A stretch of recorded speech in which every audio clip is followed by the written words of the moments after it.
नमस्कार, आप देख रहे हैं जी मध्य प्रदेश छत्तीसगढ़। आपके साथ मैं हूं प्रिया सिन्हा। बुलेटिन का आगाज करते हैं। छत्तीसगढ़ में कोरोना का कहर थमने का नाम नहीं ले रहा। प्रदेश में पिछले 24 घंटे में 107 लोगों ने दम तोड़ दिया। राजधानी रायपुर में 50 से ज्यादा लोगों की मौत हो गई है। प्रदेश में एक दिन में 13,576 नए मामले सामने आए। इनमें से केवल रायपुर में ही 3,442 नए मरीज मिले हैं। हालांकि इस बीच सरकार और प्रशासन तेजी से हालात को काबू में करने की कोशिशों में जुटा हुआ है। सरकार जल्द ही एक सर्वदलीय बैठक बुलाने जा रही है और इसमें राज्यपाल और सीएम भूपेश बघेल के साथ ही सभी विपक्षी दलों के नेता, समाज के प्रमुख लोग होंगे शामिल। इस दौरान कोरोना के हालात को नियंत्रित करने पर चर्चा की जाएगी। इसके अलावा सीएम की अपील पर कांग्रेस के सभी विधायक और मंत्री अपना एक महीने का वेतन सीएम राहत कोष में देंगे। प्रशासन ने रजिस्टर्ड निजी हॉस्पिटल्स में 20% बेड डॉक्टर खूबचंद बघेल स्वास्थ्य सहायता योजना, आयुष्मान भारत योजना के हितग्राहियों के लिए आरक्षित किए हैं। मौजूदा स्थिति के मद्देनजर ये महत्वपूर्ण फैसला, हालात को देखते हुए सरकार की ओर से तमाम तरह के फैसले लिए जा रहे हैं। और अब क्योंकि मुख्यमंत्री ने भी इसको लेकर अपील की थी और इसी के तहत कांग्रेस के सभी विधायक और मंत्री अपना एक महीने का वेतन सीएम राहत कोष में देंगे।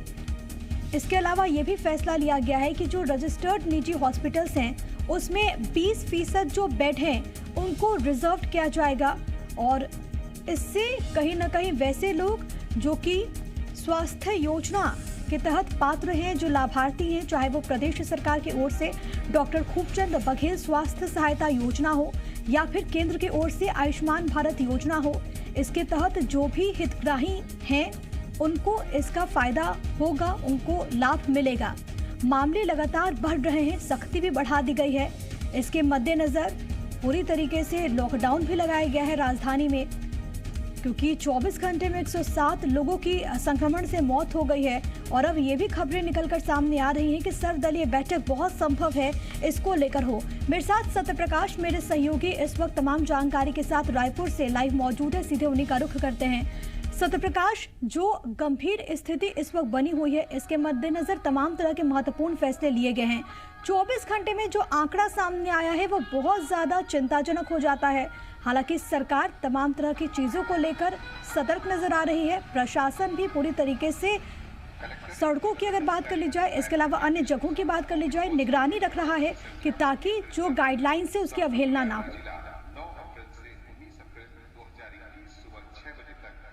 देखिए, छत्तीसगढ़ के करीब आधे हिस्से में लॉकडाउन लगा हुआ है या लगने वाला है और ऐसी स्थिति में भी 13,000 से ज्यादा नए कोरोना के संक्रमित मरीज 24 घंटे के भीतर सामने आ रहे हैं। अपने आप में काफी चिंता बढ़ाने वाली बात है। इसके साथ साथ अगर हम देखें तो 100 से ज्यादा मौतें हो रही हैं और सिर्फ राजधानी रायपुर की बात करें अगर हम, तो रायपुर में ही सिर्फ 51 मौतें पिछले 24 घंटे के दौरान हुई है। तो ऐसे में काफी इस महामारी के कारण स्थिति जो है काफी भयंकर उत्पन्न फिलहाल होती हुई दिखाई दे रही है। दूसरी तरफ जहां तक व्यवस्थाओं की बात करें, अभी भी बहुत सारे ऑक्सीजन बेड्स की, बहुत सारे वेंटिलेटर बेड्स की जरूरत कहीं ना कहीं महसूस की जा रही है। हालांकि सरकार स्तर पे कई सारे निर्णय लिए गए हैं। जहां तक निजी अस्पतालों में जो पंजीकृत है वहां पे 20% बेड को जो आयुष्मान योजना और खूबचंद बघेल योजना के हितग्राही हैं उनके लिए आरक्षित किया गया है। साथ साथ दरें तय कर दी गई है निजी अस्पतालों के लिए कोरोना मरीजों के इलाज के लिए सरकार स्तर पे।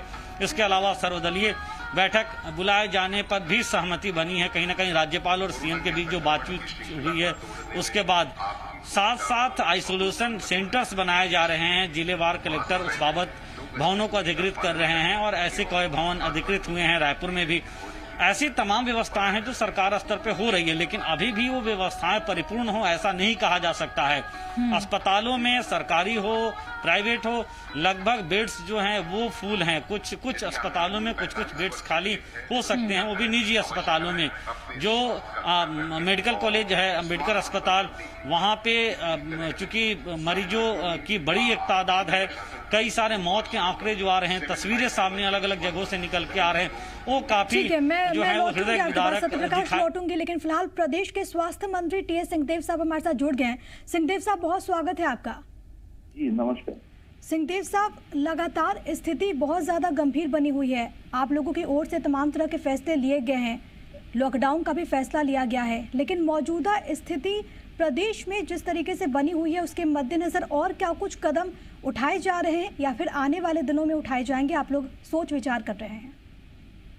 इसमें जांच का दायरा जितना संभव हो बढ़ सके, जांच करने के बाद पेशेंट्स के लिए व्यवस्थाएं, ऑक्सीजनेटेड बेड्स, लोगों से ये आग्रह और वहां तक पहुंचने की कोशिश स्वास्थ्य अमले के माध्यम से भी, प्रशासनिक अमले के माध्यम से भी, कि वो बिगड़ती स्थिति के पहले ही दौर में अस्पतालों तक पहुंच जाएं। बहुत ज्यादा जो मृत्यु हो रही है उसके पीछे कारण अभी भी यही आ रहा है कि बहुत देर से लोग अस्पताल पहुंच पाते हैं, और केवल कोविड से भी मृत होने वालों की संख्या ये इस बार काफी बढ़ी हुई दिख रही है।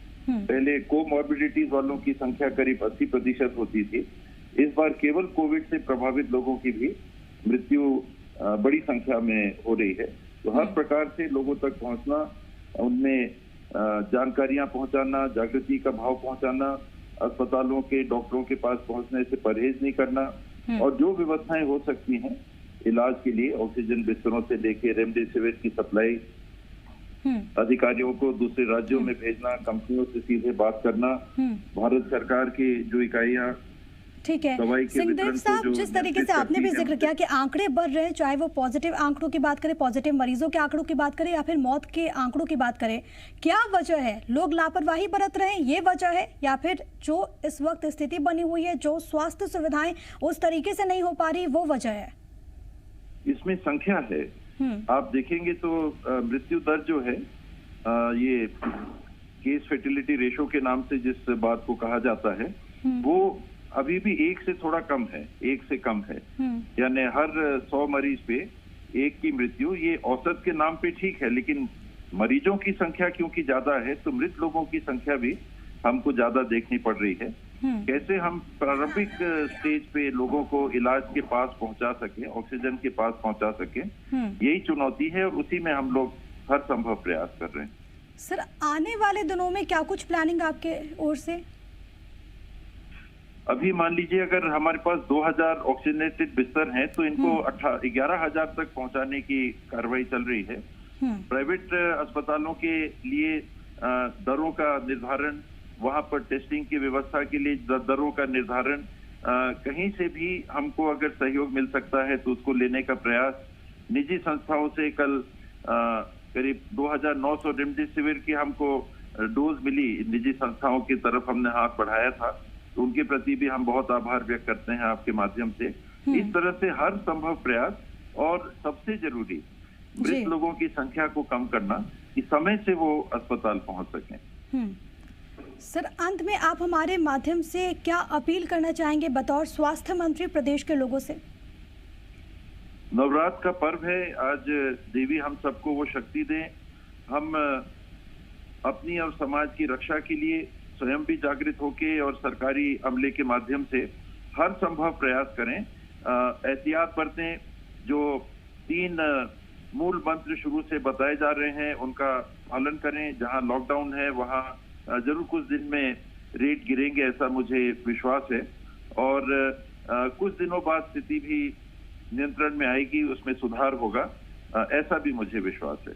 बहुत शुक्रिया आपका हमारे साथ जुड़ने के लिए और तमाम महत्वपूर्ण जानकारी ज़ी मीडिया के दर्शकों तक साझा करने के लिए, पहुंचाने के लिए बहुत शुक्रिया टी.एस. सिंहदेव साहब आपका। स्वास्थ्य मंत्री को भी आप सुन रहे थे, तमाम बड़ी बातों का उन्होंने जिक्र किया, आगे के प्लानिंग को लेकर भी उन्होंने अपनी बात रखी, साथ ही साथ मौजूदा स्थिति जो है और सरकार की ओर से इस दिशा में तमाम तरह के जो कदम उठाए जा रहे हैं उसको लेकर भी उन्होंने जानकारी साझा की।